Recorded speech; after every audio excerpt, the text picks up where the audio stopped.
దమయంతుల కథ 7వ భాగం. తనను రక్షించిన వేటగానికి దమయంతి తన కష్టాల కథను చెప్పింది. దమయంతి అందచందాలు, చక్కని మాట తీరు, మనోహరత్వము చూచి వేటగాడు కామమోహితుడైపోయాడు. తీయని మాటలు అవి ఇవి చెప్పి ఆమెను తన దారిని చేసుకోవాలన్నట్లు ప్రవర్తించాడు. దమయంతి సాధారణ మహిళ కాదు. అతని చెడు ఆలోచనను అతని ప్రవర్తన వలన గ్రహించింది. దురాత్ముడైన వేటగాడి ఆంతర్యము గ్రహించి దమయంతి క్రోధావేశంతో జ్వలించిపోయింది. అతని బలాత్కార చేష్టలకు దమయంతి మొదట సాధారణంగానే బదులు చెప్పుచు ఏ విధంగానూ అతనిని మార్చలేకపోయింది.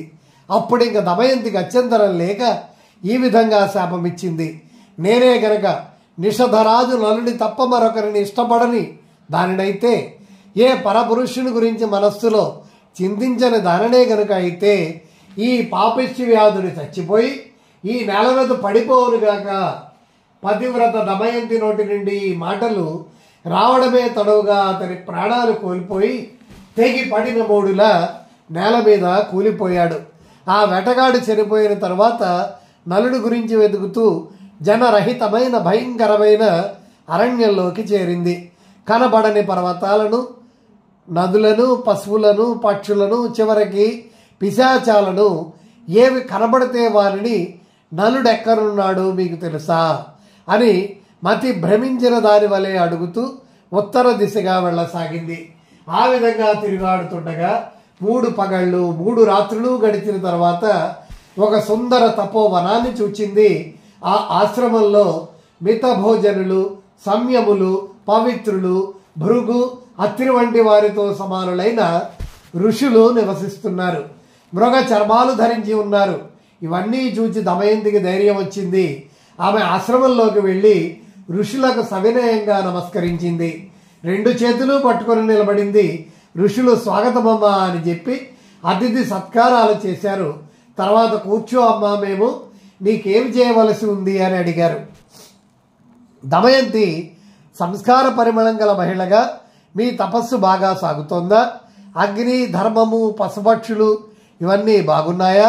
ధర్మాచరణకేమీ విఘాతాలు రావడం లేదు కదా అని కుశల ప్రశ్నలు వేసింది. ఋషులు, అమ్మా మేమంతా కుశలంగానే ఉన్నాం, మాకన్నీ బాగానే ఉన్నాయి. కానీ ఇంతకీ నీవెవరు? కళ్యాణి, ఎందుకొరకు నీవు ఇక్కడికి వచ్చావు? నిన్ను చూస్తే మాకు ఆశ్చర్యంగా ఉంది. ఏమిటి, నీవు వన పర్వత నదుల అధిష్టాన దేవతవా అని అడిగారు. దమయంతి ఈ విధంగా జవాబిచ్చింది. మహాత్ములారా, నేను ఏ దేవతను కాను, ఒక మనుష్య స్త్రీని మాత్రమే. నేను విదర్భరాజైన భీమకుని కుమార్తెను. బుద్ధిమంతుడు, యశస్వి, వీరుడు, విజయుడు, నిషధ దేశ మహారాజైన నలుని ధర్మపత్నిని. కపటద్యూతంలో విశేష ప్రజ్ఞ గల వారి చేత, దుష్టుల చేత ద్యూతమాడడానికి నా భర్త ప్రేరేపింపబడ్డాడు. అందులో రాజ్యాన్ని, ధనాన్ని కోల్పోయారు. నేను ఆయన ధర్మపత్ని దమయంతిని. సందర్భవశాన ఆయన నేను వేరు కావలసి వచ్చింది. యోగాగ్రేసరుడు, శస్త్రాస్త్ర విద్యా కుశలుడు, మహాత్ముడు అయిన నా భర్తను వెతుక్కుంటూ అరణ్యాలు తిరుగుతూ వచ్చాను. ఆయనను త్వరలో చూడడం జరగకపోతే నేను జీవించి ఉండడం కష్టమవుతుంది. ఆయన ఎదుట లేని నా జీవితం నిష్ఫలంగా ఉంది. ఈ వియోగ దుఃఖాన్ని నేను ఇంక ఎంతకాలం భరించాలి? దమయంతి మాటలను విన్నవారే ఋషులు, కళ్యాణి, మేము విశుద్ధ తపోదృష్టితో చెప్తున్నాం. ముందు నీకు అనేక సుఖాలు లభ్యమవుతాయి. కొన్ని రోజుల్లోనే నలరాజు దర్శనమవుతుంది. ధర్మాత్ముడైన నిషధరాజు కొద్ది రోజులలోనే సమస్త దుఃఖాలను దాటి సంపన్నమైన నిషధ దేశాన్ని పాలిస్తాడు. ఆయనకు గల శత్రువులు భయంతో హడలిపోతారు, మిత్రులు సుఖపడతారు, బంధువులు తమలో నలుని చూచి ఆనంద తరంగితులవుతారు అని ధైర్యపూరిత వ్యాఖ్యలు భవిష్య శుభాలుగా చెప్పారు. ఈ విధంగా చెప్పిన ఋషులు తమ తమ ఆశ్రమాలతో పాటు అంతర్ధానమయ్యారు. ఈ ఆశ్చర్యకరమైన సంఘటనకు దమయంతి విస్మితురాలైంది. ఎటువంటి సంఘటన? ఈ తాపసులు, పవిత్ర జలాలు, నదులు, ఫల పుష్ప హరిత భరితమైన వృక్షాలు ఇవన్నీ ఎక్కడికి వెళ్ళిపోయాయి? ఓహో, నేను కానీ కలగన్నానా ఏమిటి అనుకున్నది. దమయంతి మళ్ళీ ఉత్సాహభరితురాలయ్యింది, ఉత్సాహరహితురాలైంది, ముఖం వాడి పుష్పంలా ఉంది. దమయంతి అక్కడి నుండి వెళ్ళి విలపిస్తూ ఒక అశోక వృక్షం దగ్గరికి చేరింది. ఆమె కళ్ళ నుండి అశ్రువులు జలమని రాలుతున్నాయి. ఆమె ఆ అశోక వృక్షంతో, శోకరహిత అశోక వృక్షమా, నీవు నా శోకాన్ని పోగొట్టవు, నీవు కానీ నలరాజును శోకరహితునిగా చూచావా?